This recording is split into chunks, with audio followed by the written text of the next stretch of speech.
Hey, and welcome to another installment of Catching Up. I'm Sam. I'm Chris. I'm Jake. And I'm Josh. And this is the big episode 75. This is the 75th episode of Catching Up. So I hope you guys have caught up. If not, download all 74 episodes. Yeah. And the commentaries. They're winners. And the special episodes that we're doing. Indeed. Those are going to be, those are nice. We've got another one coming out Friday, I think, all about the Star Wars Laserdiscs. Indeed. Yeah, Ken and I wax on romantic for, I want to say, about 45 minutes, talking about Star Wars and its relation to Laserdiscs. Do you talk about just as a tease, do you talk about because I think Phantom Menace, did that get a Laserdisc release? It did. Ken actually has a copy of it. It's a Japanese exclusive. And he bought one on eBay just earlier this year, and we talked about it a little bit. Ooh, so something to keep an eye out for on Friday. You know, this is the last episode in a pre-episode 7 world. Yeah. So any predictions, you guys? I mean, we're all going together. We're all going to just have fun. Yeah, That's the plan. Yeah. Just family friendly fun. No innuendo that is just screaming at the forefront of my mind. No, definitely not in the front of mine. No. We all have sex together. Yeah, we all jerk each other off in the seats. Yeah. Did you guys think that Han Solo's going to make it? No. You know, I think I'd be okay with that. You know, kind of like in a Lethal Weapon sort of way. Yeah. Or in like a he's the new trilogy's Obi-Wan kind of way. It's like, if you strike me down, I'll be more powerful. And they just shoot him in the head, and they're like, "You're not a Jedi." Yeah. I think he makes it because it would cheapen the effect of having a anthology film dedicated to the earlier years of the character. If in the first one of the new trilogy, they're just like, bam, dead.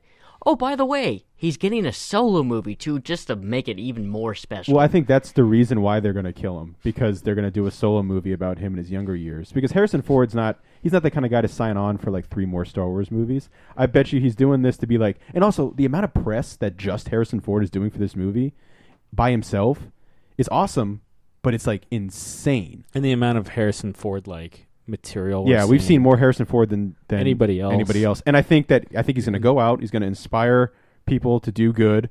And then it's going to be like, all right, well, he's dead now. We know his story, but let's learn about the young Han Solo. Kind of like Anakin with Return of the Jedi. What if you did more of he just disappears, not that would be pointless. dead, but just Yeah. it would again be pointless to just bring him back to kill him for a dramatic effect. But they're not rally the troops. They're not bringing him back just to kill him. We're just happening to see where he's been, after all this time. So and it's like, ends. yeah, and it's like, yeah. We don't know, guys.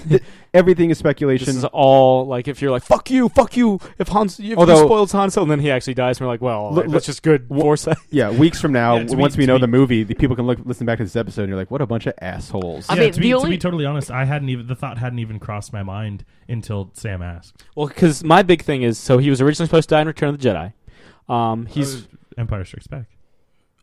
It had both ways, actually. Yeah. He had only signed on for the 2. Yeah, and so originally they were going to either kill him off that way or kill him off at the beginning of Return of the Jedi to raise some doubt if everybody else would make it out okay. Yeah. And he was totally pro that, but George Lucas was like, toys, and he's like, fuck you. Mm-hmm. But I think that was one of the big caveats of getting him to come back. I think that too, and he still wants to do Indiana Jones. That's always been his, He's not going to be able to do Indiana Jones if he's still doing Star Wars movies. Yeah. And like I said, from all the stuff that I've seen, he's super all about this movie.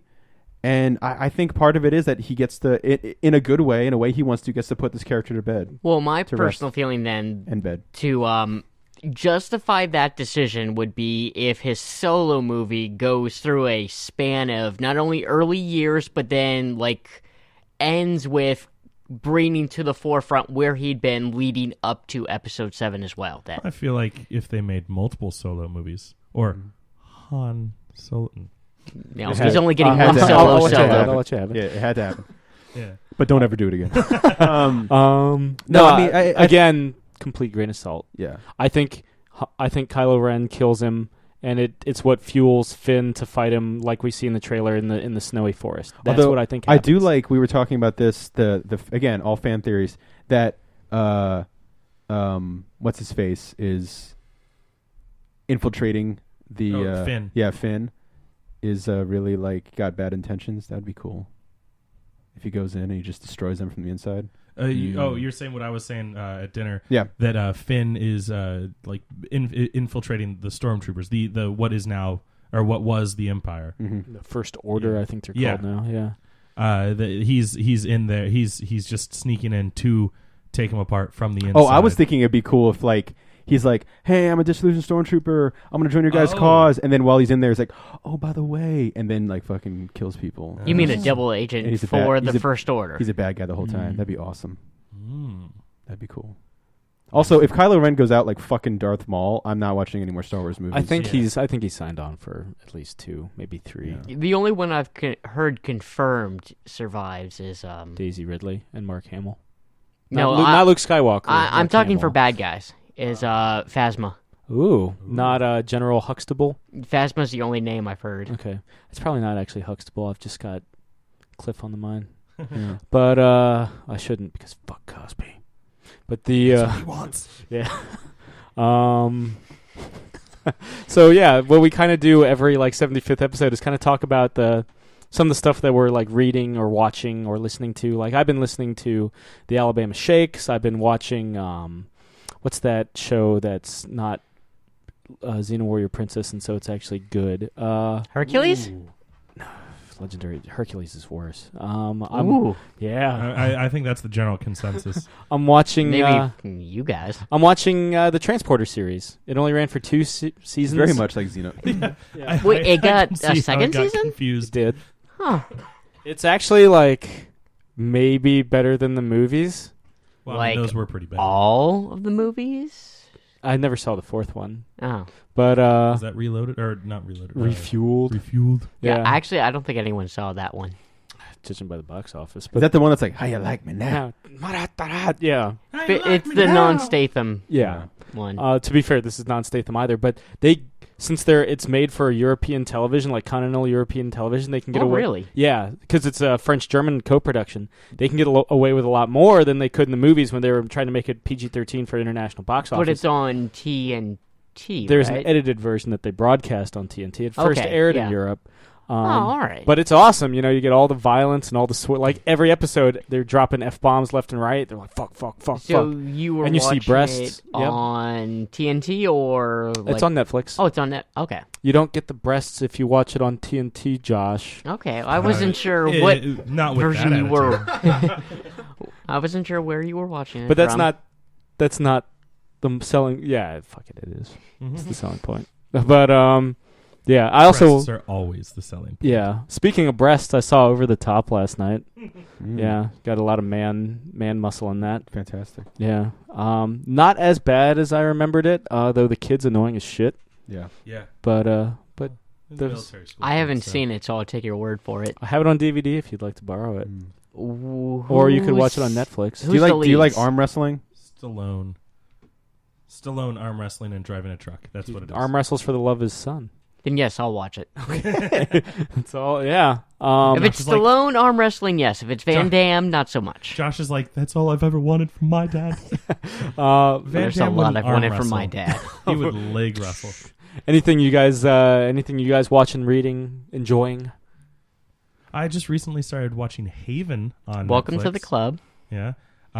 Edge hasn't joined the cast yet, so He's a welcome later addition. yeah, I was looking through the IMDb. He kind of like is sprinkled in season 2, which is fine because they're all like relatively short seasons, so it won't take that long. He eventually upgrades to series regular, thankfully. Yeah. But yeah, so that's been pretty fun. It's kind of definitely like trying to be very Twin Peaksy, which I like because I enjoy. Does it pull it Twin off? Peaks. It does a decent job of doing its own version of it. Like it's not just like a straight up copy, but it's like, oh, look at all these quirky small town people. As far as Stephen King adapted to both television and film material, how would this rank for you? Well, I haven't seen Under the Dome. Have you seen the Tommy Knockers? Yes, and I've seen and I've seen like the Langolier. I've seen a lot of the movie adaptations or like the TV miniseries.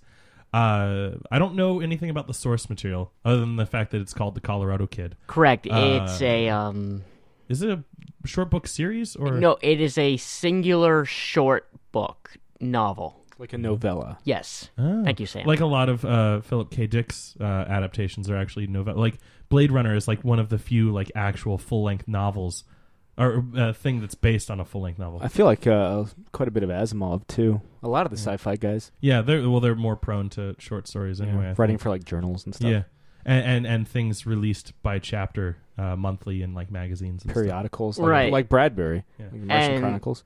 But so Haven's good. Yeah. Realizing that we got off a little. I'm enjoying it. It's fun. It's just weird, ooky, spooky stuff happening in this little town. Different thing each week. The guy from 6 Feet Under is in it, and I like him. Not one of any of the main guys, but whenever I see him, I'm like, oh hey, it's that guy that played a bit character, Duke, the guy that plays Duke on Haven. Oh, he had a bit part in like the first season of 6 Feet Under. God, why can't I remember the actor's name? But he was one of the major leads. He kind of like jumped to like name stardom from another alien invasion film that in Falling Skies. similar name. Falling Down. No, Skies in the Skies Falling? title. Skyline. Yes. Yeah, he was like one of the major names for Yeah. Skyline that just kind of went nowhere. Well, the movie kind of went nowhere. Yeah. Beat me to it. Yeah. And then, oddly enough, speaking of Blade Runner, I just started rereading, and by reread, I mean listening to Do Androids Dream of Electric Sheep, which is the Philip K. Dick novel that Blade Runner is based on. And it's kind of fun because I read it years ago when I had just kind of seen Blade Runner a couple times, and I was like, well, I know I like this, but I don't really know much about it. And like now, like I have 2 copies of it on Laserdisc because 2 different edits of it, and then I have like the box set that has all 5 different versions on DVD. And like I've seen like it's so much, I've seen the movie so much more now, and I've like digested what's going on in the movie. So to go back and like actually like read the book, I'm like, oh wow, this is exciting how different it like they're 2 very different stories in a good way. And like that's great that like Philip K. Dick, he's a great writer, he's a great storyteller. And then Ridley Scott, he's also a great storyteller in his own right, and like the 2 of them essentially took the source material and went 2 very different directions with it, and both came up with such beautiful worlds, and it's fun to revisit them. As a quick aside, now you kind of reminded me by mentioning Ridley Scott. Just real quick, how do you guys feel about The Martian getting nominated for Best Comedy or Musical? I think that would be fun if it won, because it definitely had a very comedic element to it. I think it's getting cheated a little bit by being stuck in that category versus like Best Picture or something like that. Agreed. But I would also say it has a much better chance of winning the Best Comedy. Yeah, it's almost like Unfortunately, guaranteed agree. to win for that. Like it uses comedy as a survival Yeah. device for the characters in it. Yeah, so which is present in the book. Yeah, so I guess I agree with Chris that it does feel wrong that that's the nomination. It's a category it's being nominated for, but like he also said, I feel like, it has a better chance of winning for that, unfortunately. Yeah, it's hilarious. Yeah, it's a hilarious film. It's up against Trainwreck. So, Oh, damn. I mean, if we're going it's up for against the Cena penis. if we're going for like comedy, Trainwreck should crush that movie on principle. Yeah. But, it won't because Matt Damon's in it. But and then once I'm done with Do Androids Dream of Electric Sheep, I have The Man in High Castle lined up right after it. Oh, I yes, found that's a that good series, audiobook too. as well. sweet. What you get? No, well, and then watch it once I'm watch Oh, the okay. series once I'm Yeah. done with the book. But All right. right now, book first. Yeah, you get the Okay. source first. Mhm. What are you guys watching, reading, playing? I am watching Red Road. I started it last night. The Jason Momoa Sundance TV series that is unfortunately canceled, but it lasted 2 seasons. It's weird, man. It's somebody is missing. Somebody who's missing is also dead. Someone was hit by a car, and Jason Momoa is a bad guy who's kind of a good guy, and he's very intense. He's actually pretty good in it. I actually enjoy it. It's there's like so much going on in just the first episode alone that I didn't know anyone's name. I didn't know what was happening except the wife of the good cop is like insane, and Jason Momoa is he's like, it's weird because everything I've ever seen him in, he has long hair. He doesn't have long hair in this. Doesn't he have short hair and bolt to the head? No. How's it? I'm pretty sure he has long hair, but regardless, you should check it out solely because he has short hair. How's his physique? He's all right. He's all right. His physique isn't like full on. Although the funniest thing to come out of this is, I was watching an interview that he was doing like with a bunch of people from Sundance TV, and obviously him and one of the other actresses was there for like Red Road, and it's all available on Netflix, by the way. Everyone was asking about Aquaman, and he was like, "Oh, I don't know. I can't say anything. Oh man." And this old lady's in the crowd. She's 74. And she's like, "Mr. Momoa, I have the first appearance of Aquaman, and he's my favorite character. How are you going to portray him?" And I think it's really hard to tell, but I think she asked something about his hair color. And he's like, "Well, he's not going to be white, and he's not going to have blonde hair.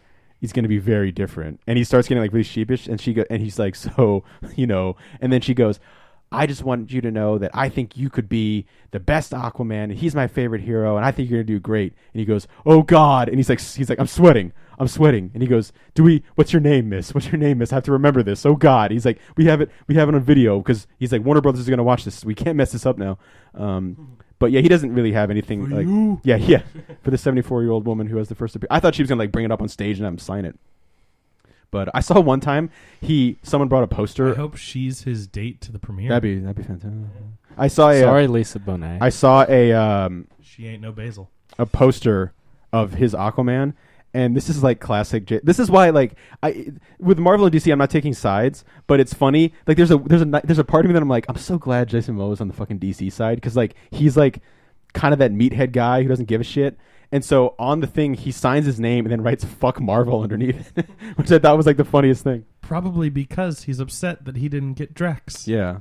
Which I just found out last night that he and Dave Bautista were like basically the final two in the running to play Drax, to the point where there's even some sketches and stuff like that of what Momoa would look like, in the Drax makeup, because someone like tweeted James Gunn yesterday, being like, "Oh, so what was it like getting turned down by Momoa or something like that?" And James Gunn was like, "Calm the fuck down."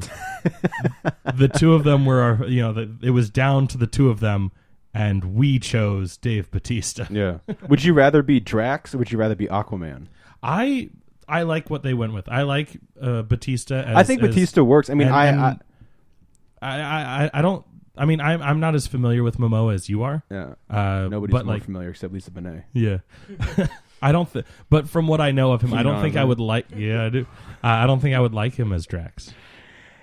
This is gonna sound fucking. I'm okay with. I'm confident with what he might bring to Aquaman, but at the same time, I'm like, okay. I think he's fine as fine. Dave Bautista's fine as Drax. Like that works. I wasn't like super like it's the greatest performance. Like people were going nuts. It's fine.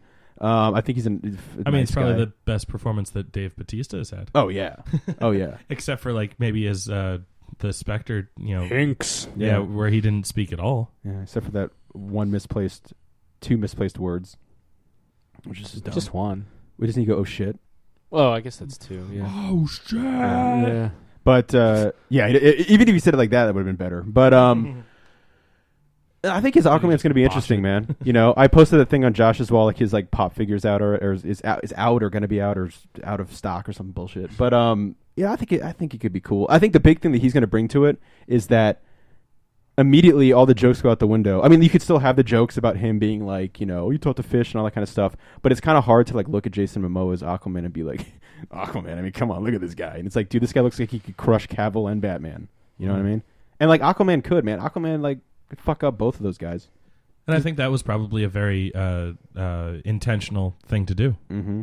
Yeah, I think he's gonna. I'm looking forward to it. And all rumors are, I guess, rumors or maybe not rumors that he's going to be in Batman v Superman. Also, we kind of called it in a way that what's his face came out saying that Doomsday is not the Final act. not the final act. Yep. Boom! High fives all around. Yeah. There we go. How very realistic that was. Yeah. I wasn't there for that conversation, quick. so. Well, In spirit, you're there in spirit.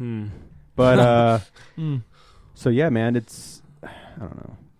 That's I mean, I'm glad that it's not gonna. And also, they're saying that the other rumor is that as Doomsday is like going at it more and more, he becomes more shards and looks more and more like Doomsday. Yeah.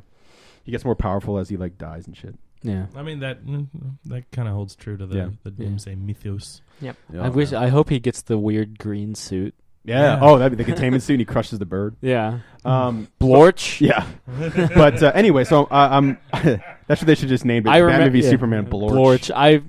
That onomatopoeia noise just stuck out with me because that's the first comic book I ever fucking like the whole Death of Superman story arc. I guess I started with Superman 75, but I went back and got the one where if Doomsday breaks out and the bird lands in his hands like tweet. Yeah. Blorch. Friend.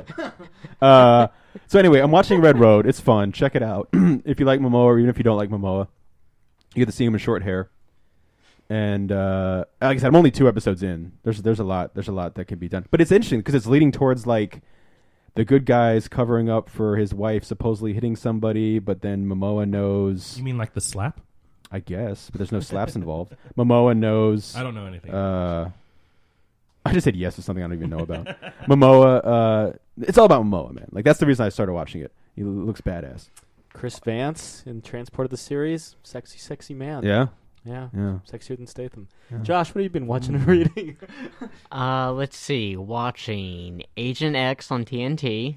Just kind of like a really nice Jason Bourne meets James Bond sort of series. Watching the final season of Haven. Ooh, a bit of beginning and a bit of end in this podcast.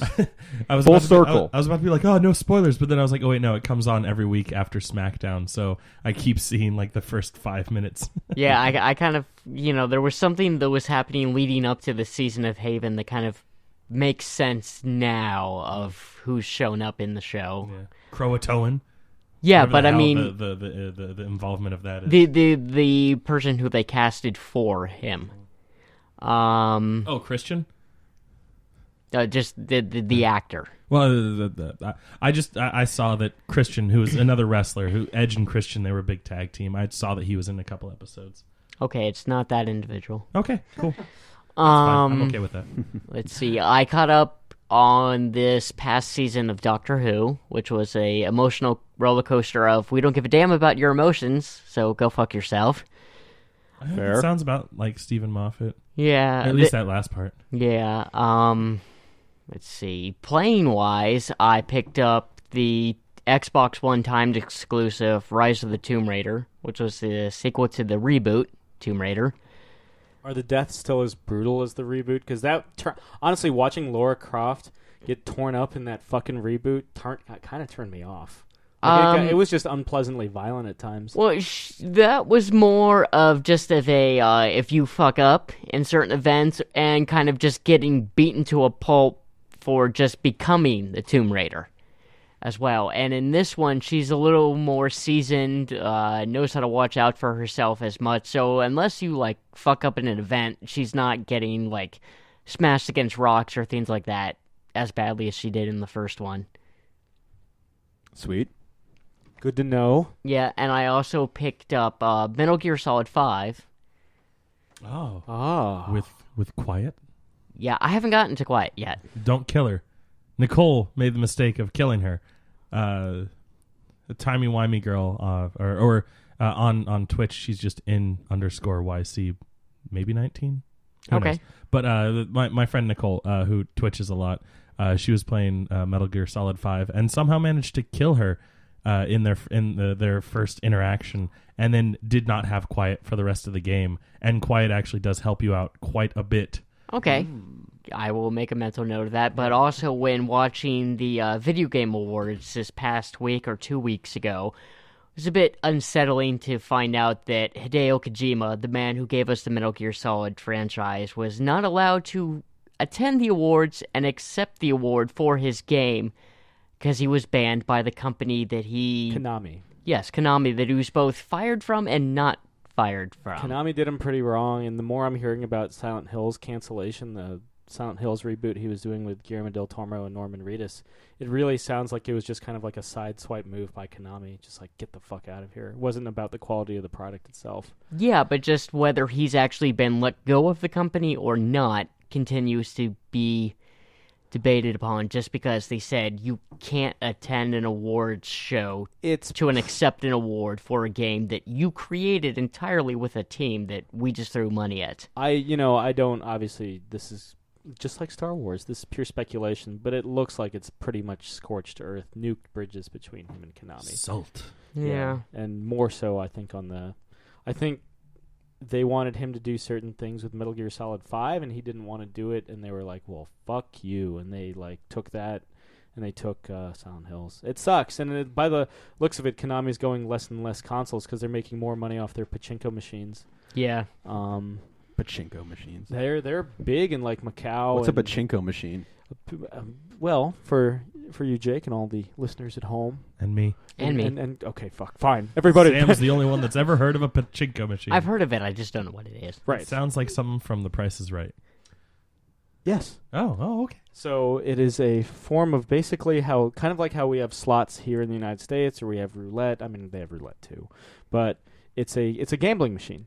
It's a big gambling machine where you drop like little devices down, like pachinko, and you get fucking payouts or absolutely fucking nothing. Okay, so it's that thing where, like on The Price is Right, they have like a giant coin. They drop it down. There's a whole bunch of pins, so it goes left, right, left, right, left, left, left. I got a pachinko. And then like it lands in a little slot at the bottom, and whatever slot it lands in has different prizes demarcated for it. Yes. Okay. Oh. I thought I had heard pachinko, and yeah, because of Price is Right. Well, I can't wait to see the Metal Gear Solid 5 pachinko machine. Well, that's. I mean, I half expected them to fire sale their properties because they're not really looking to make video games anymore. Like, because Konami is huge. Konami did Contra. Konami did the good Ninja Turtles games, like Turtles in Time and stuff. Konami did Castlevania's Konami, Metal Gear's Konami, and they don't want to do video games anymore. Bummer. So maybe they can sell Silent Hill franchise and someone else can make Silent Hills. I think what they're doing is they're holding on to the franchises just so they can license them out. I would have, because by the time this airs, we'll know, unfortunately, or fortunately, the last Nintendo Direct centered on the new Smash Brothers. Smash Brothers for the Wii U airs, in the interim time that we're recording this and when it posts, and they're announcing the last wave of playable characters. I always wanted Simon Belmont to be in Smash Brothers. Just like Snake was in, what, 2? Brawl, yeah. Yeah, The 2 iterations ago. Yeah, and because he's fucking perfect. You give him the fucking vampire killer whip as his like main weapon, and his special moves would have been like the holy water and the combat cross. And Yeah. his final smash would have been the item crash from Rondo of Blood, where he summons a storm of holy water to rain down on his enemies. It writes itself. It fucking writes itself. But it's probably not going to happen because Konami's very stingy about licensing out their properties. Yeah. It'd be funny, like he throws holy water on Little Mac, and it just like he's like, It turns him into Gigaman. Well, he just nothing happens because he's like a normal person, He's a and boxer. he just KO punches them through the screen. Yeah. Real quick, I wanted to touch on what I read. I read Captain Marvel, or The Death of Captain Marvel, by Jim Starlin, and it was kind of one of those like we've talked about it before, like the imaginary kind of thing.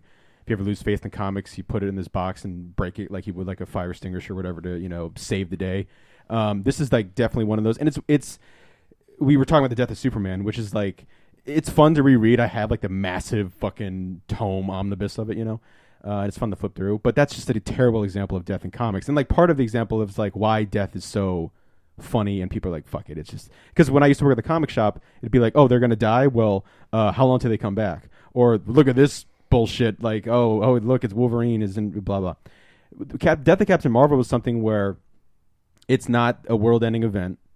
It's not like a massive omnibus of interconnecting every character in the Marvel universe some way, that blah blah blah. It's something that happened earlier in Captain Marvel's like fictional literary publishing career, where he basically gets hit with this nerve gas that it like ingests or takes the hit for so he can save the fucking world. And you're like, oh, okay, well, whatever. And then years later, it's like, well, that gave you cancer. And is it his nega bands or whatever? I have to be really careful with that one. They basically stop the spread of cancer. Stop it from metastasizing. Yeah, and so he has it for like that. That's how they explain, like, dude, it's been years, and it's like, yeah, well, now it's finally catching up. And the twist is that Captain Marvel or Marvel is not human; he's Kree, and so he can't take like Earth medicine. Like his Kree body refuses it to be tamed, really tamed or cured, and so he's basically just stuck. Now, the way that they go about introducing the idea of him having cancer is something where he's fighting a bunch of dudes because Thanos is set in stone thanks to the death of Adam Warlock, and they're going to visit and they're like, hey, this isn't right, and there's this like fucking religion to Thanos, and they get in a huge fight, and when the fight's over, Captain Marvel starts coughing, and it's so like such a powerful moment in a comic book where it's not like. And the death of Superman is fine, but that's just the one I'm going to keep referring to because it's like this mega thing. And in the end of the day, I feel like it didn't, it did everything wrong. He's like, ripped up, bloodied, and he's fighting Doomsday and dies in Lois's arms. Where this one, you see, like afterwards, he's just like coughing and he can't stop for a bit. And they're like, "Hey man, you okay?" He's like, "I have the cosmic awareness, and I can turn that inside my own self. I need I'm not. There's something wrong with me."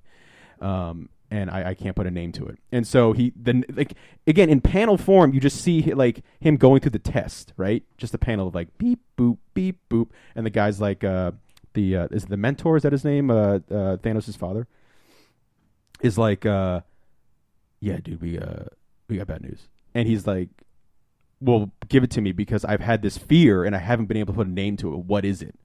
And he's like, So, some people call it the inner decay. My planet or my people call it the blackened, and Earthlings call it cancer. And there's this moment of just like realization where he's like, "Fuck," and he has to go tell his girlfriend at the time, whose name escapes me. And it's all done on a silent page. You see the mentor watching in the shadows, and you see him sit down next to her. They look at each other. There's a tear. They embrace, and that's it. Like, and without saying a word, he tells her that he's going to die. And for the rest of the book, it's not about action. It's not about furthering anything except the fact that you see a moment where thank God, and it's going to sound like morbid, but thank God Captain Marvel doesn't die in his fucking costume. Like, there's a moment where he can't fit in it anymore. Like, he's so sick. And so it's just laid out on the couch. And he's wearing this tunic that is keeping him alive just a little bit longer, right? He's all withered away and stuff. And there's so many, like, great, just tiny little quiet moments where he's going to do something with the computer or something, and he's doing this, and he gets a pang in, like, his gut.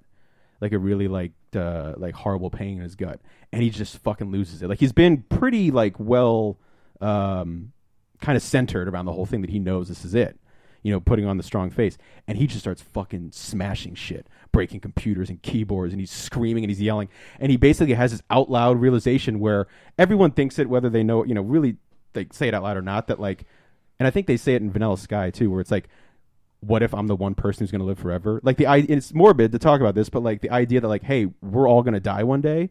And so he has this like out loud moment where he doesn't mean it as an egotistical thing, but he says to imagine a world without me in it.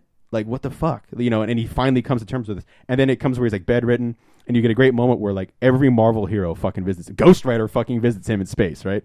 And so they all gather around his bed and they're all talking to him. And the Thing there is like being, everyone reacts to this differently. And the Thing's like, hey, remember that time we fucked up that guy? And you were like, oh no. And I was like, oh yes. And they're all laughing. And Spider-Man fucking runs out of the room because he can't handle it.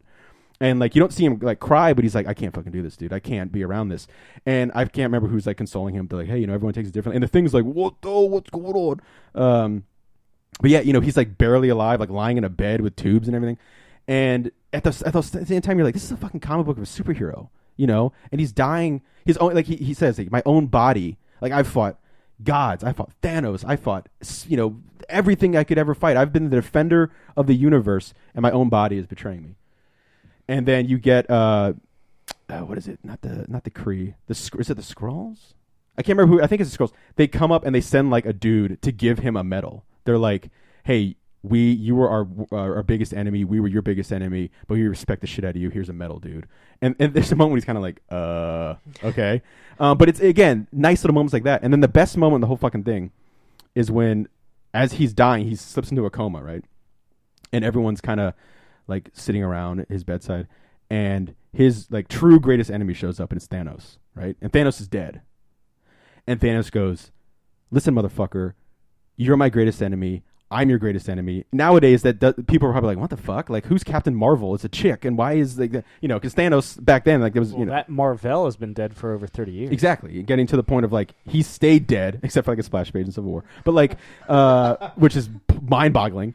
Like, the one kid reading it's like, yeah! And then, like, nothing. He was a fucking Skrull. And anyway, Thanos is like, you're not going out like this. You're my best, we're best enemies. You're going out like a fucking you're going out with a fucking bang, dude. So they create this battle. They fight at the end, right? When you see a heartbeat in the background, it's like dun, dun, dun, as they're fighting. Like the Dark Knight Returns, where they're fighting in the But I mean, like it's this big, massive mystical thing. And my favorite panel of the whole thing is when Death shows up as a woman, that Deadpool's in love with, and Thanos is in love with. Thanos is like, check this out, and he's basically saying like, hey man, this is it. Like we're going to walk into the light and that's it. And he's like, it's just, I know, something on the line is, I no longer need the illusion. And as the panel, it's a 3-panel thing.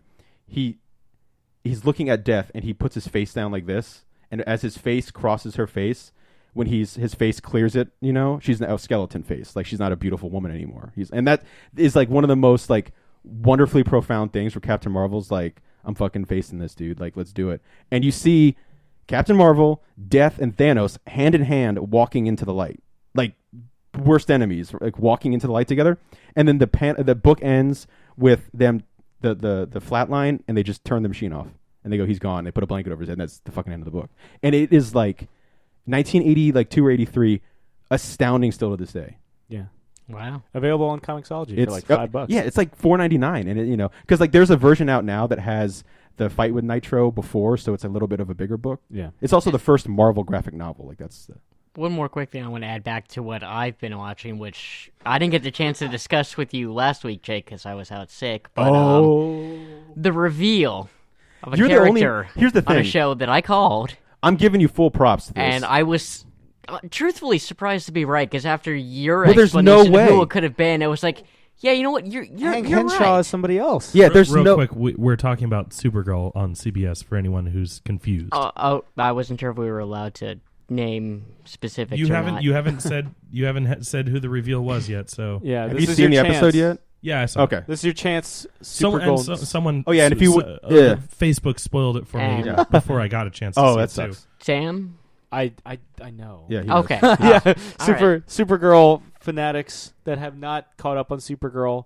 You've had a week. You've had a Yeah. week, and this is spoiler time. Yeah. And if you didn't want to know what happened to the death of Captain Marvel, I apologize, but it's called the death of Captain Marvel. Well, that's He dies. Yeah. I'll touch back on the Civil War in a minute, but let's It's get fucking let's hilarious. get this out of the Yeah. way. So here's the thing. So if you remember a couple episodes ago, it's funny because Josh and I had an exchange on Facebook. He's like, "Is Hank who I think he is?" And I was like, "Yeah," because there's only one person, fucking Cyborg Superman.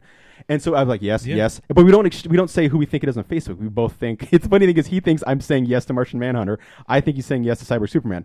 Now, because I never Full- knew Because Exactly. Henshaw Yeah. is Cyborg. Yes. Yeah, it'd be like I having never a knew of Batman- that character. I only knew of Cyborg Superman. it'd be like having Bruce Wayne show up when he's fucking Spider-Man. And although to keep it in the DC universe, he's the fucking Flash. So. Creeper. Yeah. The fucking he's the question. Although, where's the goddamn question? Right? That's my fucking pissed off thing. He Give should it be. time, He Jake. should be on Give Arrow. it time. He should be at his own show and That too. just be everything. Anyway, Then eventually gets So, canceled because it's too good. I'm giving Like you. Constantine. Yeah, exactly. I'm giving. That's the game I'm playing. I just want to get that. Like, that's my playing thing, and I'm listening to a thing called the Weekly Podcast. Okay. Anyway, so it's really good. So I'm giving you full props for this, but there's no fucking way. Like you had to be the only motherfucker in the world who was like, he's the Martian Manhunter. Well, I'm going to tell you what was the big giveaway of it, and it's thanks to Smallville.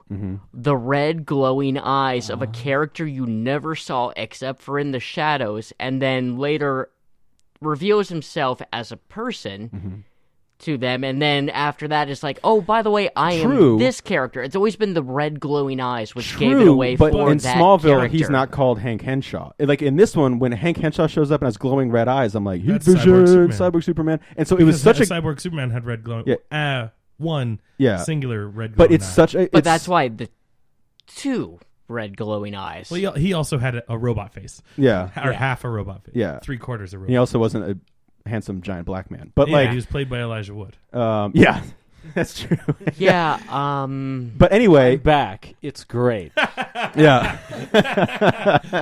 Anyway, Don't call me Superboy. And Ron Howard shows up. But and Simon Pegg. yeah. Oh boy. Go watch Max Landis's Death and Return of Superman. But as you were saying, Jake. But yeah, it's such a great reveal, and he looks. I'm gonna say something I never normally say. He looks fucking dope, dude. Like he looks just like he does in the comics. I mean, it is fucking perfect. Also, there was one Dope. cartoon show where they had Martian show up as when he originally came to Earth, assume the identity of a police officer. John Jones. Yeah. John, yes, which I can't recall if in that he was There's white New or Frontier. black There's New Frontier where well. he becomes the detective. And Justice League Unlimited, he does as well.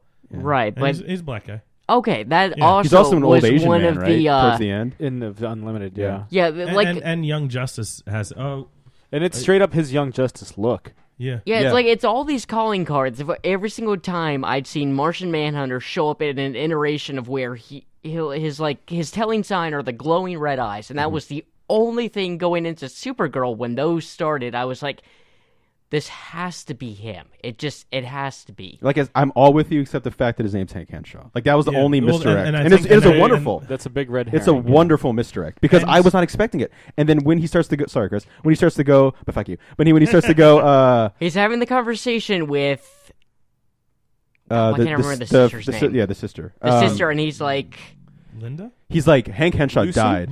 No. he died. Lucy I'm Lane. the last one from my planet. I'm like, oh Jesus! Yeah, when he said fucking I'm the last one Christ. from the planet, I looked at my It's dad and I him. was like, "It's the Martian Man," and my dad's looking at me like, "Who the fuck's the Martian Man?" I'm like, "You're about to fucking say who the Martian Man is." And then he's like, and he turns into him, and I was like, "Get the fuck out of here!" That was my reaction. I stood up and I was too. like, "Get the fuck out of here!" I looked at my parents and the cats. I was like, "Get out of the room right now! I need this moment to myself." Because it was like the coolest. I drove home and I was like, Sam, he's the fucking Martian Manhunter, bro. And then I attacked your Facebook page with like, I can't believe I was fucking right. When it happened, two things happened. I said, "Get the fuck out of here," and then I was like, "How the fuck was Josh right?" It's genius. I don't even know how I was right. Spoilers. It's fucking great though. It is a great episode too. Like not only that, it references my favorite Jeff Johns moment in the most recent Superman run, where Superman loses his powers, hanging out with Jimmy Olsen. I was curious too when you were talking about I didn't want to that. say too much on the Facebook. He loses his powers because of the super solar flare, which they even name drop in it. They say that she does a solar flare. I'm like, wow, that was the quickest turnaround for a superpower we've ever seen. Which was fucking metal. Yeah, although she doesn't technically really do. I mean, she does, but like in the comic, he like fucking explodes basically. But the way she did it was like the coolest fucking thing on the show. It was awesome. She was so pissed and it was just so cool. Just drains her powers. Yeah, Basically, like, drains her powers. I texted you right after. I was like, that was fucking metal. It was man. metal. And so she sees basically another great moment, like just the overall best episode. She has no powers. She like busts up her arm and she witnesses someone dying and she can't help. And the person dies in front of her. And she's like, that can't be it. Because her whole life she's been able to do something about it. She could have flown into the hospital. She could have done That's the something. Jonathan Kent moment, Man of Steel. Yeah. And so Yeah. you see her just sit there with Maxwell Lord and be like, I can't do anything, dude. And she has to sit there and listen to the daughter sob. And it's like, holy shit, dude. And then listen to the guy who's pretty much name dropping nothing but like she is complete shit about her. Maxwell Lord, yeah. Yeah, and just have that knock even further home to her. Yeah, and so you get the great moment where there's a bank robbery. She throws the suit on, and Jimmy Olsen. Store. Yeah. Oh yeah. And Jimmy Olsen's like, convenience bank robberies. Convenience store convenient. robbery. Yeah. There, you're both right. Yeah. Money is exchanged and stolen. The possibility of it. And she puts a suit on, and Jimmy's like, "You can't do that," because it's Jerry Seinfeld.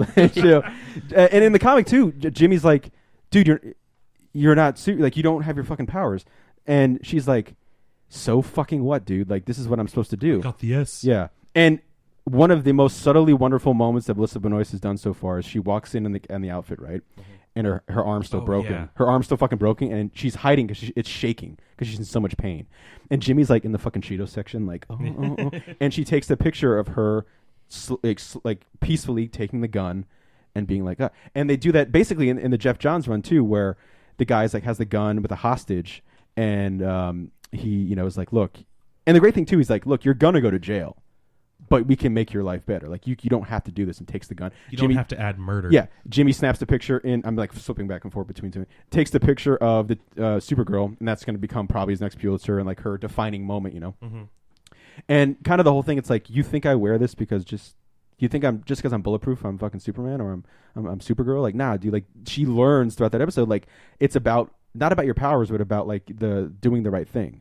And she does the right thing. Her most heroic moment in Supergirl so far this season is without any superpowers. Like what you guys have always said, the stories that make Superman aren't the ones that evolve his abilities, but the actions he chooses. Yeah. Mm-hmm.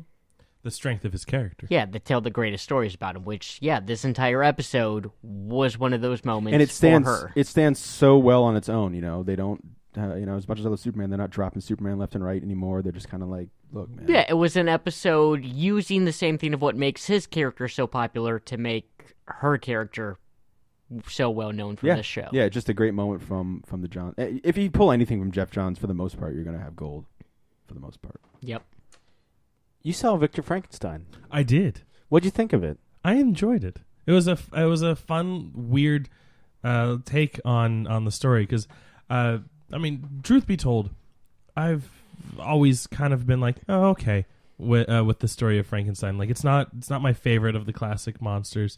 It's not the worst, but it's just kind of there, and like everyone knows it. Like, one of the nice things about this version, Max Landis actually gave them an antagonist. They quite literally a Detective Javert from Les Mis, played by what's his name, who was Moriarty on Sherlock. Andrew Scott. Sure. Ooh. Yeah. Yeah. Right. Oh. Josh just got a boner. I've seen footage of the film from Comic-Con. Did not know that little tidbit, but now this even makes me more excited to want to see this movie. Well, I didn't know about it either. Yeah. Hurry, dude. You hurry. My theater already kicked it. Oh, fuck. It's definitely going to be gone by this Friday because of Star Wars. Double fuck. Yeah. Damn you, Lucasfilm. Disney. Well, you got time. Yeah, you still have a couple days. Yeah, but I work every single day now until Star Wars comes out. Night shows, biatch. But yeah, I'm working all nights. Anyway, so day shows. Carve some time out of the Haven rewatch, and that's easy. That airs every Friday. I know Red Road is tempting, but you can wait. It's not going anywhere. Momoa's still gonna be there, but no. So, but that was a really cool thing, and for the bulk of it, it's from Igor's perspective, and played by Daniel Radcliffe, played very well by Daniel Radcliffe.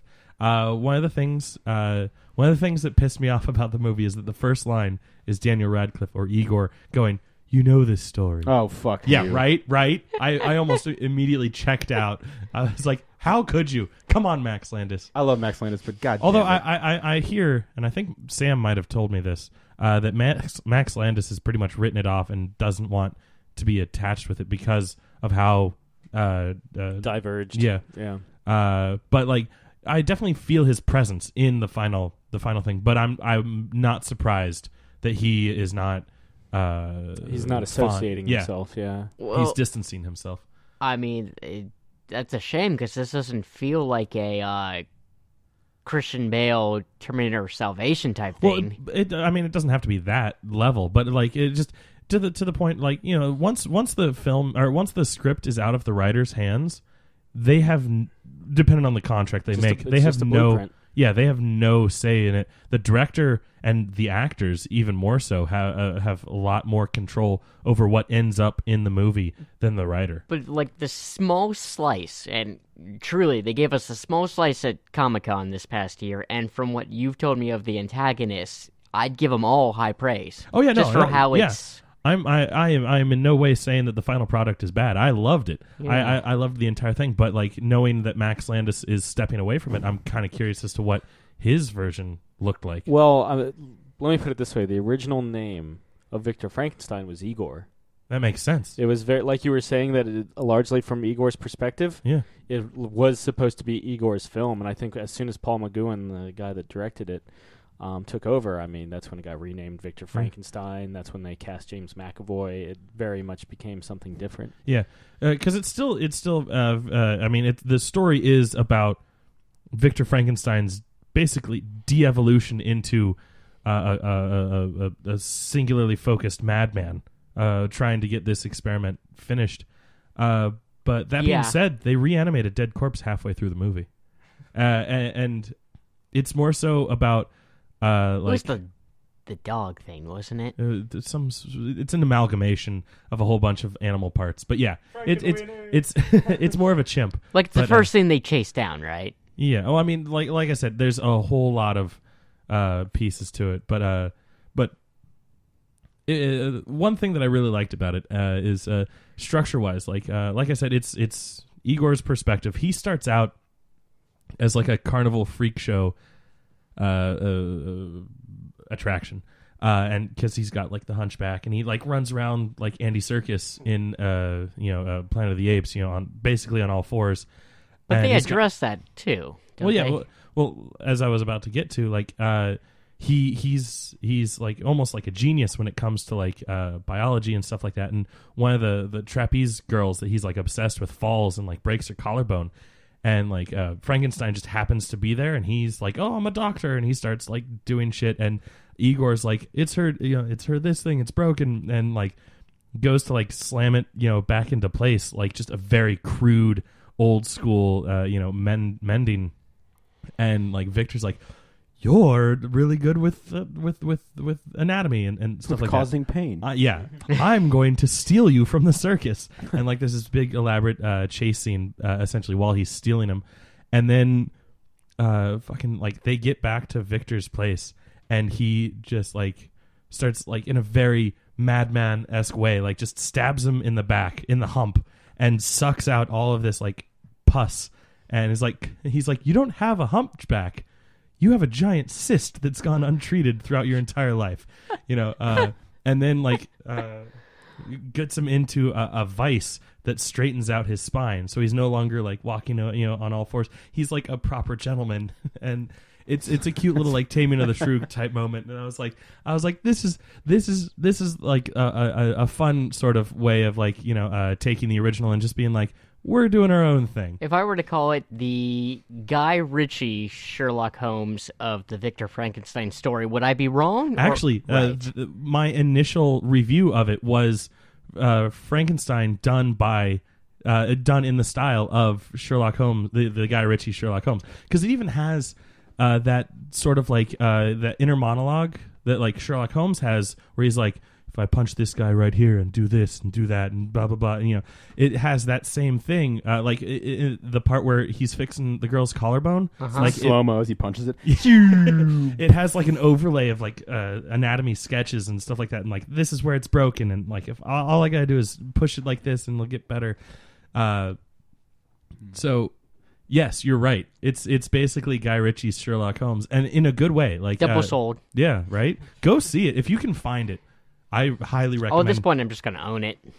Saying you think you know the story to start a movie is like the worst fucking It really thing. is. It because really, I wish we talked about a Hercules, and I was kind of Yeah. like, but the movie can turn out fine. But it's like you're sitting in the fucking theater, right? Yeah. And you're going to see the movie to find out how the story goes, and the first line is you think you know the story. You go, "No, motherfucker." That's why I'm sitting I here. chose this movie because you're retelling the story in a different way. I can tell by the trailer. Well, gentlemen, those lines are also written for two reasons. One, to piss off people like you, because they know it will. Effective. That's no way that's written for that. And line. two, To be fair, no, I would do some I mean, shit it worked. like that. It worked, but and, no. And two, for the general fucking movie audience that doesn't know jack shit. The people that see the word Frankenstein and they just go in expecting, But the movie itself should be doing that. They shouldn't have to- I agree. I know. I'm saying, yeah. but that makes get out of here. Yeah, boo. Boo you. But it's very cool. Although I like James McAvoy and Daniel Radcliffe. Yeah, no, they do a And great Max job.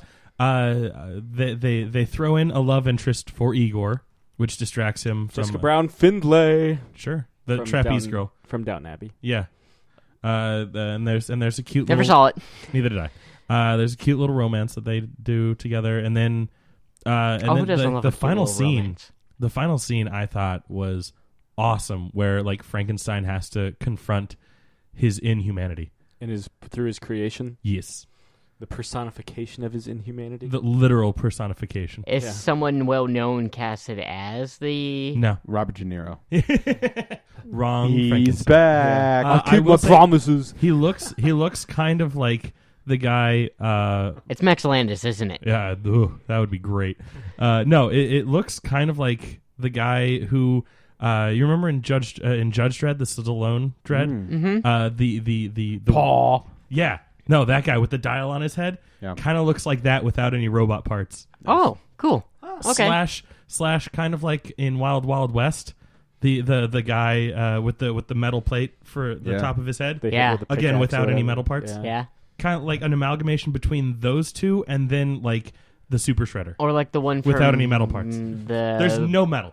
or like the big henchman from Sherlock, where they shoot in the head and a misses Yes. hits his Yeah, bowler the cap golem. instead. Yeah. The- Actually, I think that might be played by one of those guys. But yes, yeah, that kind of thing, just like a big beast of a guy. Okay, I am totally sold. Who went to see it tonight? So there's been a lot of trailers that have been released lately. A lot of crap. Yeah, I want to say crap. I would. Yeah. They're, yeah. Yeah. Yeah. It's Where- almost which like you one- gentlemen expect perfection. You know I don't what? accept perfection. Let's start with the one that's supposedly going to be in front of Star Wars this weekend. Star Trek Beyond. Star Trek Beyond. I was about to say, take your pick, because most of them are apparently billed to be in front of Star Wars. Not at my theater. There's only going to be 2 trailers in front of Star Wars. Star Trek and something else. Probably X-Men. Yeah. No, probably Deadpool? Captain America. Captain America would be more likely because it's another Disney movie. Yeah. But Unless Disney's like, no, you have to put this, and this, and this, yeah. which would suck because we like only having 2 trailers in front of our movies. Oh, okay. But Star Trek Beyond, the first J.J. Abrams Abrams-less Star Trek film in this continuity. Not great. No. Not great. I think it's fantastic. The trailer I didn't think you're turn- wrong. The trailer didn't turn Gee, when me doesn't off. that happen, Sam? When you thought that it was Martian Manhunter. The trailer didn't turn me off to the movie like the Turtles trailer. But I'm not excited. They need to stop using that Beastie Boys song. Since when did the fucking unofficial theme of the Star Trek franchise become the fucking Beastie Boys? I'll tell you when. 2009. Pop culture. But yeah, it's kind of interesting. I don't know. I'll see it. It's got Idris Elba. That's always nice. And honestly, I like the new Star Trek cast. I do. I like Chris Pine as Captain Kirk. I like Zachary Quinto as Spock. I like Carl Urban as Dr. McCoy. Oh, I love that choice. Yeah, I think those. The What's her cast- name? Is Uhura? Uhura? I've already forgotten. Uhura. Zoe Saldana. Yes. Yes, thank you. Yeah. Gamora. Yes. Or whatever the Navi chick in Avatar is. Or the chick from The Losers? Yes. Yeah. Yeah, Yeah. or the assassin chick. She's been in a lot of movies. Yeah. Columbiana. Is Yes. what you're thinking of. But Another yeah, great movie. I don't know. It's a first look trailer. Maybe we'll get. I mean, my thing is keep your Star Wars. I always liked that Star Trek kept it to its own style, its own kind of more naval feel, its own more kind of like almost intellectual bent. Yeah, that's what I love about Star Trek. Yeah, and it's kind of like they're throwing in more Star Wars. I like Star Wars just fine. But if I want to see Star Wars, something Star Wars that's like Star Wars, I'll fucking watch Star Wars. I don't know what you mean by the Star Wars. Like, what's Star Wars about it? It's more action heavy.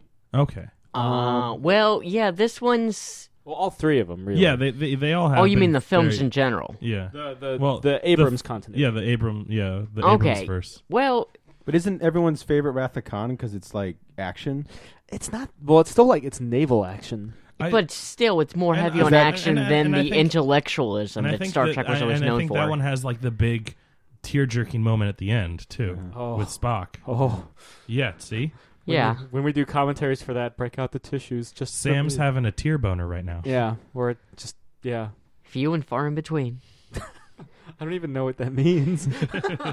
How often they occur. Just pop in Field of Dreams. Well, maybe you're just forcing it out, man. Like most of his boners. Yeah, well, for Field, they have medication for that. The Yeah, it's called Field of Dreams. yeah, that's what I. If you build it, he will come. But no, I think it's there's certainly more action heavy, which is fine. It's well put together action, but there's something like when you watch Generations, you're not necessarily watching Generations for the action. Right. When you're watching, well, you guys don't like Voyage Home, so that's moot. But when you watch Wait, which one was Voyage Home? Whales, Boo.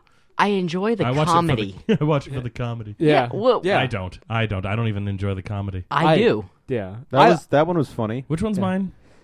I was gonna say Final Five? Frontier. Final Frontier? Yeah. With Yeah. God in Space. Yeah, I'm not watching that for the action because I don't think there is any action. Yeah, there I enjoy that one for the comedy is, too. but not like the level of Yeah. action. Yeah, no, yeah, okay. Now that you've explained that, I got you. Yeah, I agree. I like Star Trek being more philosophical, scientific, whereas like Star Wars is your spiritual and just active.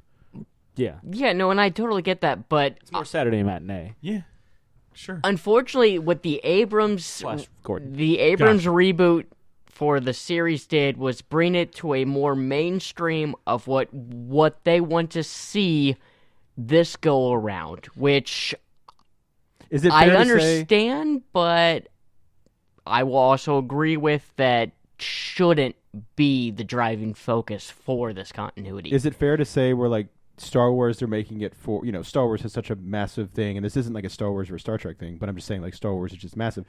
Is it fair to say that they're not making these Star Trek movies for Star Trek fans?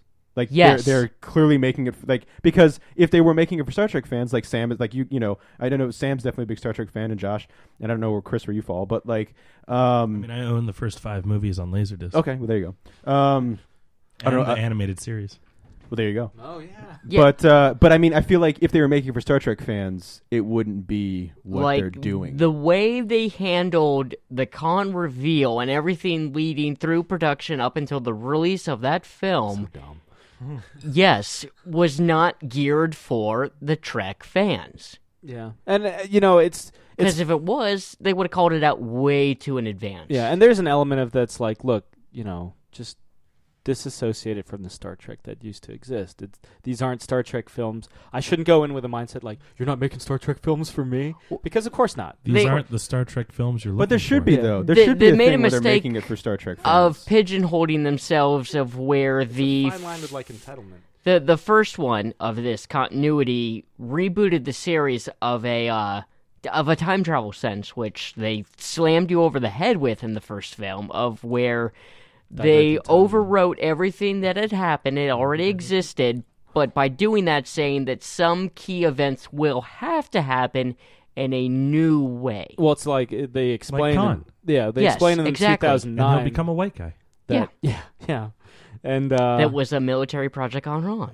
well, Like he was. Yeah, Yeah, but They as a white guy. explain it in 2009 that it forms a divergent timeline. yes. But And- Khan had already been alive. He would be He was exiled in the late 90s. yeah. I think Frozen in time. it's interesting now because with the superhero boom, you're not making 100%. Like you're not making 100% Captain America film for Captain America fans. But what you're doing is you're keeping them in mind. Where like Star Wars, good or bad, we don't know yet.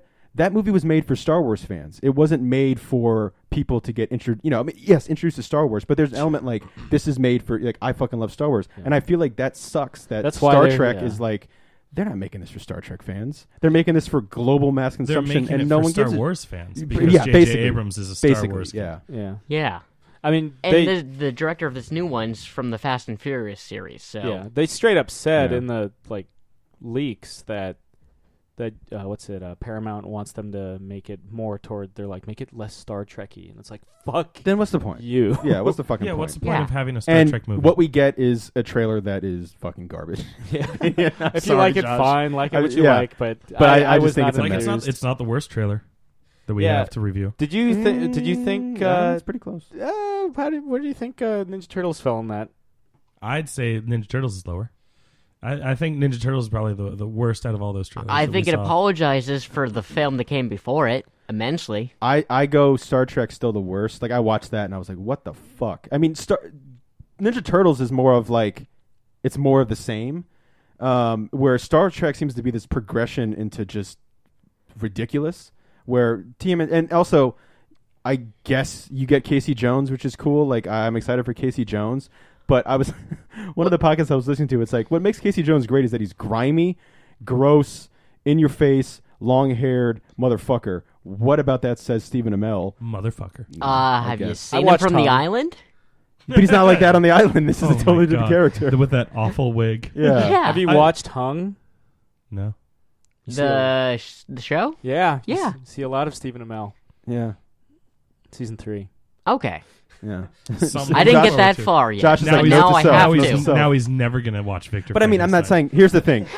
Pretty much all the trailers we're going to talk about, in my opinion, because I've become a cynical fucking bastard, is You're not the only one. they're Jake. all pretty terrible. Like all the trailers are pretty horrendous. Even The Legend of Tarzan? That's the best one in my opinion, but the CG is pretty bad. Like that's the one that, like, for me, I never thought I'd say this. Out of all the ones, Turtles, the new Turtles, Turtles, Star Trek, Independence Day, X-Men, and Tarzan. That out of all those trailers that we sit and watch, Tarzan is the best. And that's not to say that Honestly, Tarzan. my favorite's Independence Day. Yeah, not Mine too. Oh, I think- love the Independence Day one. What is the point? What is the fucking point of that? Sorry there that should Will be a- Smith's not going to be there. I'm not saying there should be a point to it. I'm just saying it's a well put together trailer. I don't know. I'm, Not even I'm, that, I'm dude. mildly hyped for it. I will say that, like, for me, Independence Day, at least the first film, lives and dies on Will Smith.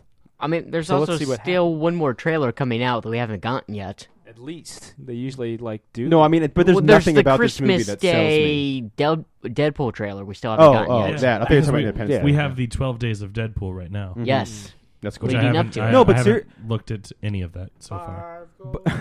But for real though, the Tarzan one, it kind of surprised me because I think it's cool that it's not an origin story. You know, it's Yeah, going he's back to already- where, It's Hook style. yeah, he's John Clayton and he's gonna peel the layers off because he has to go back into the jungle. Greystroke. What was John Clayton's the original name? But Oh, like, sorry, is continue. yeah, he peels the layers back and he is fucking Ripped, Tarzan, yeah. and he's fucking awesome. But yeah, I mean, again, super CG heavy. None of the CG in any of these trailers looks good because I'm an asshole now. Not even X-Men. No. So I'm guessing you guys have already last week gone over the Civil War one. Yes. Yeah. Although Kind lightly. of. Lightly. Not We as could- much as you think. we could retouch. We could talk about that one because it's great. Yeah. Yeah. You know what? Out of all these trailers, Civil War. Yeah, Oh yeah. So if we're concluding that in debate, hands it's down. like Civil War, Batman v Superman, and then just whatever happens to fall into your playlist next. Where's Because Tarzan in that list? for me, Tarzan's third, but for most people, they're going to say Independence Day or I feel like independent people. I mean, that's more power to them. They were all about Independence Day yesterday. I saw the reason why I saw the Independence Day trailer is because there was like a sponsored link on Facebook, and so you get the comments from all over the world, and like the top rated comment was sure, the ship might be bigger than the last time, or what the only thing bigger than the ship is my lady boner for this. And I was like, that's quite possibly the greatest review of anything I've ever Put seen. that in the clips I of want- the trailer I that want go that to be on on television. the poster. Yeah. Quote that woman. Can we talk about really quick the fate of Will Smith's character and how stupid it is? Sure. Okay. Spoilers for anyone who doesn't want to know what happened to Captain Hiller. Fine. But it's part of the official It's part viral of marketing. it is part And of the before we go into this, there were two scripts written. One if Will Smith decided to return, Yeah. and one if he didn't. We're Yeah. discussing the one where he decided not to return. yeah, and Which both is of them clearly the one that they both of used them for are the movie. both of Correct. them are effective toilet paper. So the War of 1996 is that Dumb name. horrendous because it didn't last a year. But It just was took in place. The year It was in 1996. The War of Sure. 1812 didn't take 1812. Yeah, but but the war, get off your high horse, fucking Independence Day. Yeah, fuck you, history that doesn't exist. Yeah. the War of First Contact. Yeah. It should have been. Fuck you, it should've First just- Contact. Yeah, whatever. Just That was a decent Star Trek movie. It's my favorite next gen Star Yeah, Trek it's film. my second. so they're all high up on new technology because they killed the fucking aliens, right? And they won. Captain And Hiller. we stole all their technology and repurposed we stole it back in Roswell. Yeah. Captain Hiller's all like the man. Everyone's like, remember how Austin was in the war in 1996? And they're like, why is it called the war in 1996? And like everyone's like, yeah. And while he's test piloting new technology, he explodes. Well, I assume the plane explodes. yes. Or the ship. Alien hybrid human tech he is flying around goes boom, Explodes. and then he goes boom with it. Yes. And That's the fate of Will Smith. cut, print, give that dead man a check. I mean, he didn't want to be in the movie. Yeah. But here's the thing, though. so There write should've him off never- at a tiny little viral marketing explosion. There should have never been a fucking Independence Day sequel. Why is there an Independence Day sequel? Hey, man, Why? They made Back to the Future Part 2 without Crispin Glover. But why is there an Independence Day sequel? Hollywood has run out of original ideas they made and Speed money. 2 without Yeah. Keanu Reeves. Yeah, but it didn't take 20 years for Speed 2 to happen. Roland Emmerich loves explosive, catastrophic films. Again, not selling me on the fact. Tron. Oh. Thank you, Sam. Thank you to just dig into my heart, cut it all up. You love Tron Legacy. I did, but the fact that we got teased with a third one and then Disney was finally like, fuck you, Butler. Disney was like, you know what? Josh Butler was the only one that liked this movie, so never mind. I actually like Tron Legacy. I But my enjoyed point is that there's like a 23-year gap between Tron and Tron Legacy. Yeah. How long between the Indiana think Jones, it's gonna be worth The it? Last Crusade, and the We Will Never Speak About It Again, Crystal Skull? They haven't made a sequel to Indiana Jones and the Last Crusade. Yeah, what are you talking Yeah. about? There have been fan films. Yeah. There was the young Indiana Jones. Yeah, that was okay. Exactly. Harrison Ford shows up and plays the saxophone in the series finale. He does. And This old man. Indiana There- yeah, Jones. but there how was- long there was was- there between The Last there was, like, Crusade and the 20 film we don't speak about? 25 years. Not selling the point, though. Yeah. Yeah, all you're saying is that we shouldn't go back and revisit and sequelize older movies. For me, 19 years. I love the first Independence Day. It's fun. I saw it in theaters. I got yelled at by my mom for saying, "Are you shooting that green shit at me?" after we left the theater. But Welcome it's- to Earth. it still scars me to this day. But Don't start nothing, won't be nothing. But here's the thing. Yeah, you take the best element is no longer in Independence Day, Yeah. and One you make of. a bloated 20-year-long sequel. I just don't get it. I mean, there's also someone else that's returning that we haven't even seen in this trailer yet. Brent Spiner. Thank you. All right. That's not. He's not the Data. high. Yeah, I know who Brent Spiner is. He's not the highlight of. Independence Day. he's- I was more so just My highlight, not thinking that you didn't know. My I highlight- assumed if anyone knew, you knew. my highlight would have either been Jeff Goldblum or his father. Wait, how did Brent Spiner survive the events of the first one? Yeah, I keep Or is he questioning an the android? I keep questioning why We know he's he can play an being- android. I keep Yeah. questioning, yes, why he is returning to the film, despite what happened in the first one. Yeah. It took me a hot minute to remember who he was in the first one, and then be like, "Oh right, that dead scientist." Yeah. because he clearly dies. Yeah, pretty hard. Pretty hard. You Guys also like have twice. to think that, there may have been plans for a sequel along. There had been. They had talked about making putting a sequel out the very next Independence Day. You know what have been talking about for decades, making a sequel to? Top Gun. Fuck that. That too. is happening. Get out of here. Go away. Get out. Iceman- Get the fuck get outta out here. of here. Iceman's Top Gun 2. returning. Mm-mm. No. Maverick's returning. No. I love Tom Cruise more than his mother, but no. No Top Gun sequel. You're going to see You Iceman love all zero bloated. Tom Cruise more now. than Katie Holmes when she was pregnant. I love Tom Cruise more than Scientology loves Tom Cruise. Get out of here. Top Gun sequel. Lawsuit's already coming in. Get out of here. Top I know, Gun right? sequel. Now we're getting sued. Good. I'll be the face. Bring that shit down. But seriously, Don't involve me in the suit. Top Gun sequel? I can't There's afford a a- Scientology suit. There's another Mission Impossible coming that's including the really awesome chick that was introduced in the last one. You know how many years there are between Mission Impossible movies? No, how long? Not 20. Yeah. We don't know. There might be. They've made like 4 in 20 years. Yeah. Yeah. I mean, Star Wars maybe that'll hopefully be good. But like, Yeah, I mean, how the many main years thing were is there between Star Wars? yeah, but the main movies? thing is You wanted sequels? Read the books; are no longer canon. no. Boom. I don't want sequels. I don't. Yeah. I don't want sequels for movies Yeah, that were read made the Thrawn trilogy. like I just Star bought Wars. that. It was on sale. it's really Star good. Wars, fine. Yes, Star Wars sequels work. You could tell more stories. But I don't understand. I mean, I do understand why. At the end of the day, it's money, money, money. The Independence Day gets a sequel. There are also some people like me Mm-hmm. that want to see a continuation to this story and this universe you created. It's one of the reasons why I was so excited for Tron Legacy and really excited well, again, for Tron Legacy. 3. You can what's it's the continuation for this? They invade again. Yes. It's like Jurassic Park 2 and 3 and Or 4. you see Yeah. what would have been What's the the point? result of bringing Korra to the real world and how that impacts the two different worlds. Talking Tron 3. Oh, Okay. I'm fine with Tron. I'm talking. I'm talking I about. was like, wait, what's Korra in the Yeah, Independence Day I like- universe? I like gotcha. Tron. I like the Yeah. Tron Legacy. I'm talking about Independence Day. What did we say? Everything we needed to say with Independence Day. Like, see what would be the response to the aliens getting their ass kicked. Again, yes, invade again. Invade again. It's like how the It's Rocky 2. ain't gonna be no rematch. There's a rematch. Yeah. Yeah. Yeah. Yeah. Thank you, guys. I'm not saying. I'm hyped. I'm Don't not- worry. Yeah. In my opinion, no. Does there need to be an Independence Day sequel? No. But it's, I think, the best put together trailer outside of Civil War. Creed didn't need to exist, but I'm happy that it does. That's true. That's true. Yeah. We didn't need to know what happened to Apollo's kid, Well, but I am we didn't even know it know existed. Apollo's kid existed. I'm extremely happy now that that film was birthed into existence because I thought it was amazing, Yeah. and I think it deserves to win any nomination it's given. Sure. Doing better than In the Heart of the Sea. Yeah. At my that's theater. doing well. I Unfortunately, imagine Most at every theater. theaters, I, yeah. unfortunately, I wanted to like In the Heart of the Sea. Yeah. oh, you saw Did you it? see it? No, I might actually like it. Who fucking knows?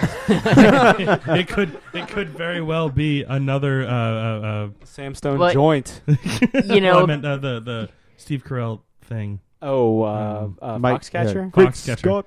Yeah. but yeah, I'll say it The could, Big Short. could Much be li- the greatest movie of all time. Could be your favorite movie of all time. What kind of if you s- ever gave it a chance. what kind of seems to be a continuing trend where you throw Thor into movies where he's not Thor, like Black Hat. Well, Rush was a good example. Where Rush is good. Rush is the best my People favorite Chris love Hemsworth Rush. movie. Yeah. They had the magic Sad Ron Neil Howard, Peart's gone. but Ron Howard Ron directed Howard In did the In the Heart of the In the Heart of the Sea. Sea. oh yeah, damn. Okay, he has one good. Sad argument. Two examples of your argument getting crushed and my argument getting crushed. Double tap, double Yeah. tap. Fine, he gets one good Thor magic film, and then the rest. Just like we get one good Thor movie, and then the rest fall short. At the end of the day, 50-50 fuck odds. you, Independence Day 2. I hope Resurgence. you make no money, and I, I hope hope it's you a do. fucking bomb. I hope you do better than Tarzan. I hope Jake, it's I will. oh, meet it you. will do better What, than Tarzan. dude? Let's make a bet.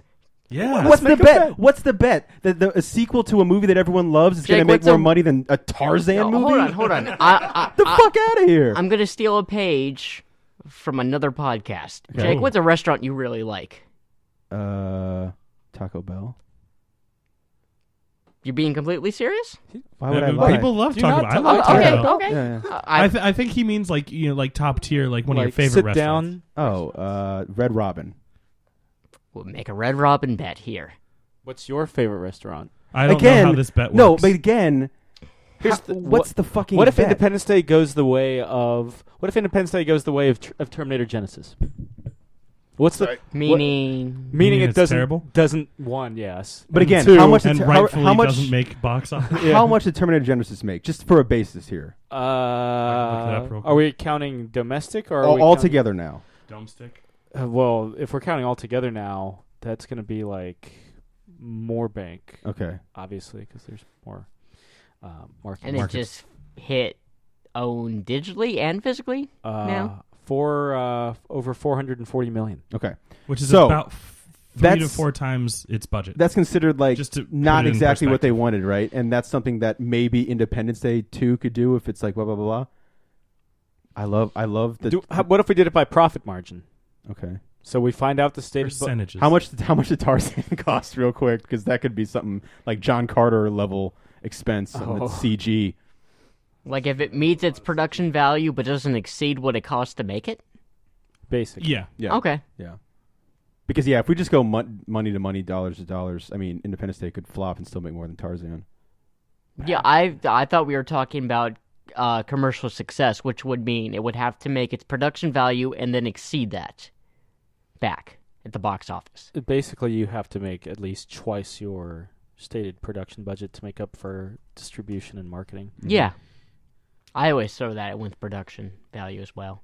At the end of the day, no more Independence sequels, more Tarzan movies. That's what this podcast is all about today. More Tarzan movies. Make as many Tarzan movies as you want to make. I mean, I fucking love Tarzan movies. I've seen quite a few of like the old Johnny Weissmuller. I watched the Disney one last night for the first time. By the way, the one with Phil Collins music? Yeah, terrible. But like, the music's fine. That's what beat South Park at the Academy Awards. The music's fine, but it's like out of nowhere. Like he's like running around with Rosie O'Donnell. That's his like gorilla friend. Yeah. And all of a sudden it's like, you've been my... And you're like, why? Why is this busting out right now? Tell me more, can you show me? It's $180 million to make Legend of Tarzan. Jesus Christ. It's fucking, you're swinging on vines, bro. I mean, you have CGI Skarsgård, eggs. Margot Robbie, who's just exploded, Sam Jackson, Christoph Waltz. Yeah. That's not going to be cheap. I know. Then You you have a all whole that lot of CG. superheroes and villains and CGI Fine. abs and monkeys. Oh, John Hurt's in it. Oh, and the cool. War Doctor. Yeah. Yeah. And the guy in the back of the train on Snowpiercer. The guy in the back of the train. He's the guy in the back of the... It's Why, literally no, the- fucking... yeah. You talking about John Hurt? Yeah. Yeah. Okay, yeah. That movie. It's fucking So good. terrible. So good. There's 50-50 split in this Yeah. one. I mean, it's a 50-50 All right, fine. split for I- me I'll- on I'll- whether the movie's good, too. I'll stand- Like, I'll up until what's her name? I'll from stand by my Newsroom. man. I'll stand by Shows my Alison man. Pill, I'll yeah. stand by on Tarzan. I'll stand by your man. Goldblum. Yeah. What? Okay, real So- quick. How much did Independence Day Resurgence cost to make? Yeah, let me look It's probably going to be like $200 million, right? Probably, I mean, that, which It's is still fucking- less than The Lone Ranger. Fuck that movie, right? Yeah. Silver bullets, man. They're expensive. I could have They got that are. movie for free, and I didn't. That's smart. Good on you, 200 Sam. million. So 200 Okay. million. Only $20 million. Only $20 more. million. Oh my God. It's How the produced by fuck- Dean Devlin, who also created Leverage. You know what television program is better than Leverage? Literally any other television program to ever Ooh, exist. don't tell my mom that. Or my dad. They both love Leverage. As Josh makes a fist. You know what else Mr. he's Joshua, currently throwing Mr. money at? Joshua. The Librarians. And that shit was So, fucking all right, amazing. what are we going to do Fucking here? terrible. So I'm assuming I'm the only one Team Tarzan here, right? Yes. I'm Okay. team not giving a fuck. That's not, There's a Team Tarzan or Team Independence Day. What I think is going to make more money, or what do I think I'm going to Yeah, enjoy so more? what are the parameters? I don't know. Parameters of this We bet. s- You're yeah, Josh. You're Josh- the one that's inviting this bet into our podcast. So what? Yeah. What are the rules? You can't. None of us know what this bet is. All you've said is Red Robin. Yeah, that was gonna be the win would be We the get a Red winners. I have to dress up as the mascot again. No, I would pay for the winners' dinner at their restaurant of choice. Okay. So what are the parameters? Which one makes more money? Which Damn, I one should have makes said like a more. fucking more expensive restaurant. Well, what if you What lose? Yeah. Hey, I got my money on my man. Tarzan. Fuck all of y'all. Skarsgård. but, like, I've seen so- his dick. Is it just opening weekend? Is it? Thomas Jane's penis.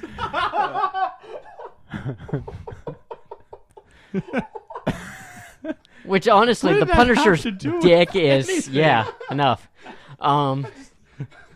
I Whose penis have you seen? Bronson Johnson. Okay, that's fair. But yeah, okay. Josh, My own penis, famous penis. Whose famous penis have you Yeah, seen? my own. No, no. Most famous And a- penis in the world. And a film or a television program. That I've seen. Yes.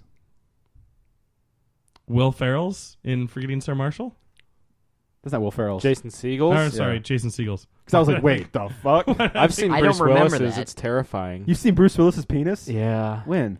There's some I love movie- where this is going, by the way. Yeah, yeah. I haven't 75th episode, baby. I haven't seen anyone's. Yeah. Valley of the Penises. I Yeah. Do it, baby. And then finally, we'll get something to get more downloads than memories and boners. Hey, if we Yeah, put... that's the trick. You put like fucking around the house. That was a huge download boom. Yeah. You put memories, boners. Awkward Sex or whatever. Yeah. That was a big one. Yeah. The Valley of the Penises is gonna do fucking gold. I haven't seen anyone's. Did you see anyone Mallrats? I've seen Mallrats. Yeah. Okay, then you've seen what's his name, Merrill's from The Walking Dead. You've seen his penis. I don't recall it. Oh It's in boy. the very beginning when he does It naked dangles karate. between his legs. You've seen Wild Wild West. You've seen Will Smith's ballsack. Don't recall it. Oh, I'll cue it up. Wait, No, hold on. No, I am remembering. No, that remember is a getting penis. shat on in If you watched, Zack and Miri. oh, you've seen Jason Mewes. Jason Mewes. Yeah, Jason Mewes' penis. Yeah, in Zack and Mary. Gone Girl. Don't you see Ben Affleck's penis? Yeah. I've never seen it though, but it's there. Shit, now I really have to see Gone Girl. yeah, yeah, it's yeah. monstrous. Is Yeah. it? Good for Yeah. him. Good for That's him. the bat fleck. This one doesn't really count, but you get to see fake Boogie Nights' penis. Yeah. Yeah. Yeah, it's not an actual Wahlberg. I think It's not a I think Wahlburger. my No. brain has literally, it has definitely gone out of its way to block from memory any dick, other than my own. 30 seconds, no more dick. Yeah, yeah. So yeah, I hate Anyway, that so movie. the bet. yeah. What What's are the the bet? parameters? Okay, opening box office. Have you seen Jeff Goldblum's dick? No, but I want to. Okay. The Fly? Yeah. Oh man. That film a scares mangled- the living. a mangled mess. No, I go out of my way to Yeah. avoid that film. He comes out of the teleporter and he looks down. He's just like, "Fucking end this shit." Fucking end it. That's Anyway, a sad ass so movie. opening I enjoy weekend. it. It's fucked though. Yes, opening gross amount for the weekend. Do they open? I mean, not that this matters. Do they open near each other at all? Because I think. I'm sure Independence Day opens on Independence Day. Oh, that would be That's a. Oh, whoa. June 24th. Oh, I don't know how I feel It's about like a that. week before Independence Yeah. Yeah. Yeah, I disagree. Your July 1st. So about almost the same weekend. Yeah. Color of the Night. Yeah. It's the Bruce Willis film where you see his Johnson. Oh, okay. I'm never gonna watch that. But thank you for letting Tell me me, know that. Sam, what is the color of the night? Tan. Yeah. Yeah. Or Moon- pale, probably. Yeah. Ever see Moonlighting? Yeah. It's about that color. Oh, okay. The Return of Bruno. That's what he was Where's talking it about. from? Yeah. Okay, so So, yes. opening weekends. Mm-hmm. Just domestic? Yes. Okay.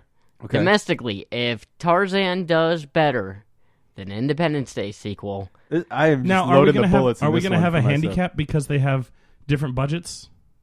Is there like a $20 million?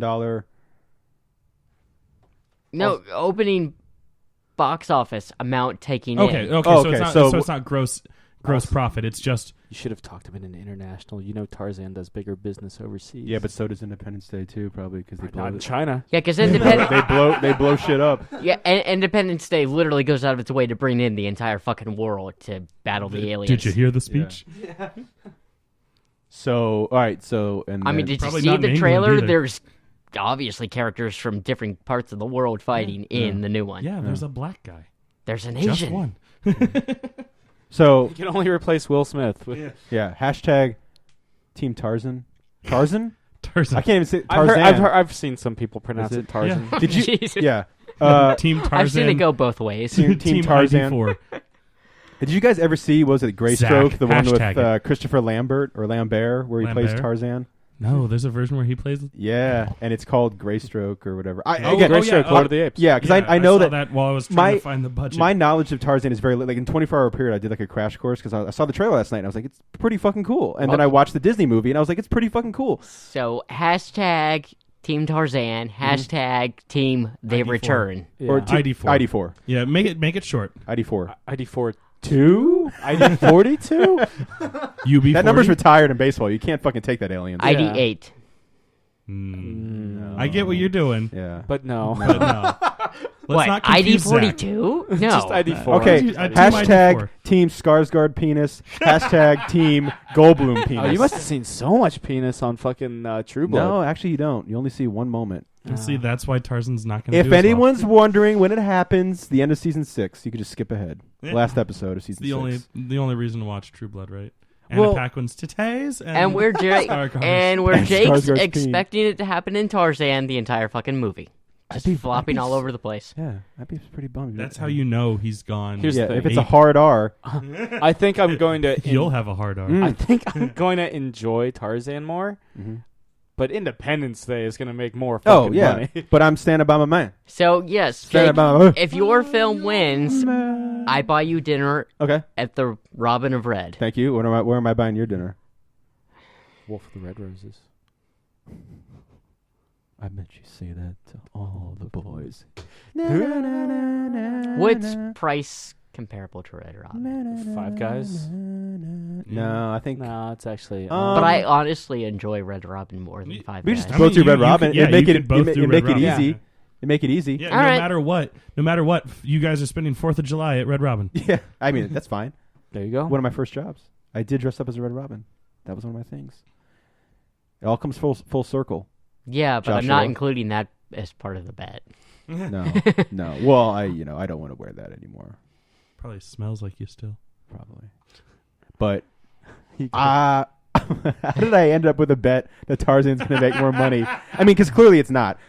Although, Because someone else threw out the word bet, yeah. and I just latched onto it like a gambling Well, no, you did a good job of like fiend. taking my debate by the throat and just crushing it Empire Episode 4 style with Creed. That was well done. Yeah. I still don't think there should be an go Independence me. Day. Shut the fuck up. I still don't think there should be. I still don't think there should be an Independence Day sequel. Like, there's fucking no reason for it. It's garbage. Get the fuck out of here. But, also, I mean, I think we'll probably do this anyway. But if for some reason you guys can or whatever, we have to see Independence Day together, and we have to see Tarzan together, regardless of other plans. Like, we have to see it together. Okay. Okay. All right. And we have to Yeah. stare at each other. That's throughout the entire we fucking are, movie. we are hereby, Chris and I are the notaries and witnesses for Yeah. this gentleman's wager. Yeah, I'm gonna get slaughtered. You are going to get fucked in the Hey, ass. Tarzan winning will be like the reveal to me of you seeing Martian Manhunter Yeah. and be like, holy fuck, Josh was right. Yeah. It'll be like, holy fuck, Tarzan made money. So, all right, Tarzan people, you got a lot riding on this. Yeah. Tarzan people. Hashtag Team Tarzan. Hashtag Team ID4. Yeah. There you go. Zach. It's on. Yeah, exactly. Because I'm sure you're the only one that's going to say. You're the only one who survived the penis discussion. Zach will be our bookie for this one. Sure. Zach will keep us Watch honest. out. The state of But I was gonna say- the state of New York might shut us down like they did DraftKings. I was gonna say real quick. What's thank because again, God. my knowledge of Tarzan is fairly Watch Tarzan and his mate. Well, no, I know that like the first one, but like The second one actually. the first one I heard is the one like the fucking best one of all First is time. the worst. Second is the best. First is like I was like reading about it last night, and they were like Third the is the first nerd one with is the the hairy chest. fucking best. Watch. one. The cool thing about Tarzan and his mate is that's a pre-code film, Mhm. pre-Hays Code, so they can get away with shit that they weren't able to. Like, Dong. well, no, you don't see Johnny Weissmuller's penis, but you do Breasts? see. No, I don't remember the breasts, which is weird, but I don't remember them. But the maybe I hadn't hit puberty yet. You do see What is the selling point of this? coitus. you get So we get sex, but Well, you it's can't remember if they're kids. it's implied sex because remember, like under the Hays Code, you couldn't even imply that people were getting to know each other biblically. In the biblical sense. Yeah, What's the difference between John Clayton and Greystoke? Like, is that a name he takes on? he's the Lord. He's Lord Greystoke. Lord Greystoke, Yeah, and it's like like his the birth estate. name is John. I mean, is having John. sex, It's I don't okay. consider that Does getting he- to know does he someone live- biblically. Does he live in the castle Greystoke? Oh, it's nice knowing you, Chris. Because then that would make sense. Like if we're doing the birth of John Clayton, See yourself out. becomes Tarzan, becomes Lord Greystoke, lives here. and then goes back to I know. I don't know what Back you're to talking Tarzan. about. This is a studio. Yeah, but Yeah, he lives makes in the sense, studio. yeah, it's it's part of his title. yeah. That makes sense. That makes Yeah. sense. But yeah, you guys got anything to add on this little happy 75th anniversary of ours? I am happy that The Flash got a season finale it finally deserved. Mid-season finale. Okay, I was like, Mid-season finale it whoa. finally deserved. cool. Anybody else? No. Nope. All right, Dawn. Spent. gentlemen's bet is on. Valley of the Penises. Bye. Thank you very much. Good night, Eric Bana. Damn, that beat was dope.